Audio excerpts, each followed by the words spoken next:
Good morning बच्चों। आज हम आपको पार्ट 10 हेलन केलर के अभ्यास कराने जा रहे हैं। तो सही विकल्प सबसे पहले देखिए, हेलन केलर का जन्म कब हुआ था। तो इसमें 4 ऑप्शन दिए हुए हैं।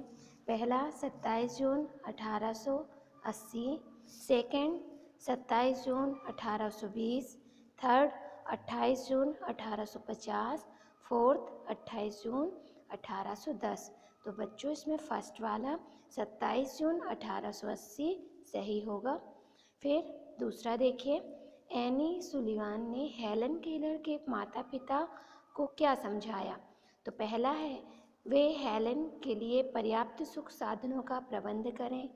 सेकंड, वे हेलन को अत्यधिक लाड़-चाव न दें। थर्ड, वे हेलन को सदा अपने पास ही रखें। चौथा, वे हेलेन को लाचार एवं असहाय समझकर व्यर्थ ही दया न दिखाएं। तो बच्चों ये चौथा वाला आपका सही हो जाएगा।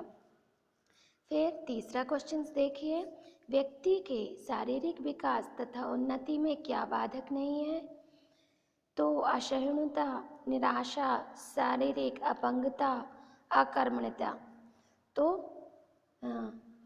उन्नति में बाधक नहीं है शारीरिक अपंगता, है ना। फिर नीचे दिए गए कथन में ध्यानपूर्वक पढ़िए और अपने शब्दों में उसकी व्याख्या कीजिए। तो ईश्वर एक द्वार बंद करता है तो दूसरा खोल देता है, लेकिन हम उस द्वार की ओर टकटकी लगाए बैठे रहते हैं, दूसरे खुले द्वार की ओर हमारी दृष्टि नहीं जाती। यानी कहने का तात्पर्य यह है कि यदि ईश्वर एक चीज़ गलत करता है तो दूसरा अच्छा भी करता है, तो हमें एक चीज़ पर लेकर ही नहीं बैठ जाना चाहिए कि ये गलत है, हमें दूसरी चीज़ भी देखनी चाहिए। तो वही कहने का अर्थ है कि यदि एक चीज़ हमारी कुछ गलत हो जाती है तो दूसरा कुछ अच्छा भी हमारे जीवन में रहता है, कहने का अर्थ यह है। अब सही विकल्प देखें। अब बच्चों रिक्त स्थान की पूर्ति हम करेंगे। तो पहला देखिए, 19 माह की अवस्था में हेलन को क्या हुआ था, तेज ज्वर से पीड़ित हो गई थी। फिर दूसरा है, बड़ी होने पर हेलन भी सुलभ क्रीड़ाएं करने लगी। तीसरा है, एनी सुलेमान ने हेलन को स्नेह और विश्वास से जीत लिया। चौथा है, उसमें सीखने की ललक और काम पैदा होती चली गई। हेलन की उपलब्धियों ने यह सिद्ध कर दिया कि उन्नति तथा विकास में शारीरिक अपंगता बाधक नहीं हो सकती। फिर प्रश्नोत्तर देखिए, हेलन केलर कौन थी और उसकी देखने और बोलने और सुनने की शक्ति कैसे खत्म हो गई थी। तो बच्चों वह हेलन केलर कला स्नातक की उपाधि अर्जित करने वाली पहली बधिर और दृष्टिहीन थी। उसकी देखने और बोलने और सुनने की शक्ति तेज ज्वर आने से खत्म हो गई थी। फिर दूसरा है, एनी सुलेमान कौन थी, उसे कहाँ भेजा गया था। तो एनी सुलेमान एक कुशल अध्यापिका थी। उन्हें डॉक्टर माइकल ने टस्कानिया हेलन केलर की देखभाल के लिए भेजा। फिर तीसरा है, एनी सुलेमान ने अधिक परिश्रम से हेलन में क्या परिवर्तन आए। तो एनी सुलेमान के अधिक परिश्रम और हेलन की प्रबल चेष्टा के कारण वह 12 वर्ष की आयु में अंग्रेजी, लैटिन, ग्रीक, फ्रेंच आदि जर्मन भाषाएं सीखी।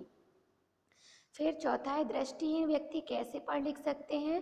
तो दृष्टिहीन व्यक्ति ब्रेल लिपि से पढ़ लिख सकते हैं। पांचवा है, हेलन के जीवन में क्या प्रेरणा मिलती है। तो हेलन के जीवन से हमें यह प्रेरणा मिलती है कि शारीरिक अपंगता बाधक नहीं हो सकती। अगर हमारा संकल्प दृढ़ है तो हमें लक्ष्य अवश्य प्राप्त होगा। अब कोष्ठकों में दिए गए शब्दों को हमें छांटकर रिक्त स्थान भरना है। तो किसी के लिए आदर प्रकट करना हो तो एक वचन की क्रिया रखते हैं। जैसे दूसरा है, संज्ञा या सर्वनाम की विशेषता बताने वाले विशेषण कहलाते हैं। एक दूसरे का उल्टा अर्थ प्रकट करने वाले विलोम शब्द कहलाते हैं। टस्काम्बिया शब्द विशेषण है, नहीं, व्यक्तिवाचक संख्या है। स्वरों की सहायता से बोले जाने वाले वर्ण संयुक्त वर्ण कहलाते हैं।